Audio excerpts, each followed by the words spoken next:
Good afternoon, welcome to the channel.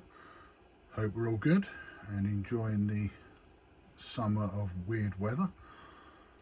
So last couple of days I've been up in the loft working on the turntable area.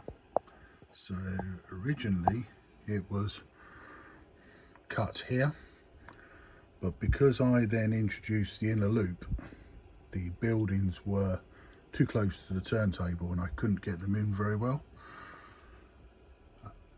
So working out with my technical advisor, we came up with moving the turntable 80mm over to the right. So that's what I've done. Brought the jigsaw up, cut the hole, used what I'd cut out, put in a bit of plywood underneath, all glued in. I laid paper down first and drew the position of the buildings and then lined the tracks up, so I had a paper plan that I was moving around. That worked quite well, that helped me, but I just couldn't get them to line up with a decent entrance and exit off of the turntable. So with moving it slightly to the right, the 80mm made them line up a lot better. So I'm gonna fix the two together and weather these. They're from Modelux. Unfortunately Toby doesn't do TT anymore. I bought quite a few bits from him when he did, but shame he doesn't. So, and then that one's going to have a pit just outside that, and then we got coal line, and I'm just positioning some buildings and water towers, having a bit of play. So I've got a couple of spurs off over here that the 50s will fit in. Looking at the industrial area, and again some buildings from Toby Modelux. They're not the easiest to build. The instructions can be a bit iffy, but the end product I do like. So we're just looking at here. I think that'd be a nice warehouse view over the lake water feature. Quite like that.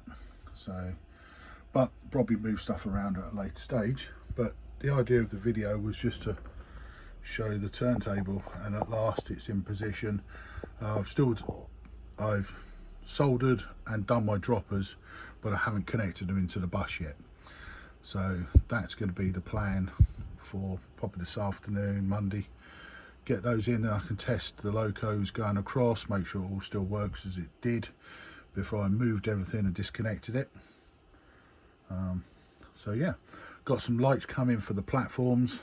I'm gonna straighten the platform joints up and make them fit better for each of the sides. So I'm happier now with those. Gonna fix those soon, and same for this side. So that's roughly not 100% fixed or set, but that's going to be the platforms for that side. And then I've got to build the platforms for this area. So I'm going to have platforms in here, here, and coming through and incorporating the trusses. Pico side platform edges, MDF, and Metcalf, I think it's tarmac stick-on sheet. That's what I'm planning for that, and then painted, weathered. So now that the track's in place, I can now measure this so I can start production and fit it all around the trusses and make it all look as good as possible, instead of using the Hornby resin that I've used for both sides. So I've got some platform signs, they've got to be done. I've got station names, but I still haven't got the layout name yet. That's something that work in progress. And so just putting items around, seeing how things look. So yeah, so been fairly busy this week on and off. So the hardest part was this, working it all out. For me, I've never done a turntable before in my life, but wanted to make sure that the locos could get in and out with the best curves as possible. I had the tilling flexi, but then once I positioned these, I found out that I could use R1, R6 curves with the double straights, and they were a perfect length with a single straight at the end. Excuse me while I move around. So there you can see more my buffer stops. So I'm actually contemplating moving this one down so it lines up with this one instead of those. Not sure. So easy to do, but yeah, very happy with the look. Just got to weather these buildings up now, make them look smart. Get changed. Unfortunately, they got white caps and they got grey caps on the tops, so we'll have to make sure they're all the same.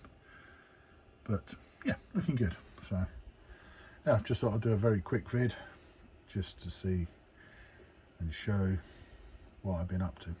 Oh, and then the other thing, the last one I don't think I showed, was the point motors for these 2 points here. So they hit the truss support runs for the boards. So I mounted the Pico twist locks above, used the rods, bought some piano wire on eBay and tried them in here. I used a drill and drilled through and then put it at an angle and drilled across, so it formed the trench. So I got the point motors working above board first, and they were all good and they worked, and then I put them and mounted them underneath. So I've just got to disguise this area. I was gonna, excuse me, I was gonna use a building, but it's too close. And the other funny thing is when the point motor moves, the building moves. So I don't think the structural engineer would be quite happy with that. So probably come up with some rocks or something to cover those up. So that was from, I missed out on the last vid that I did. So, but yeah. Okay guys, hope you all have a great weekend, and I'll see you soon. Thanks very much. Bye bye.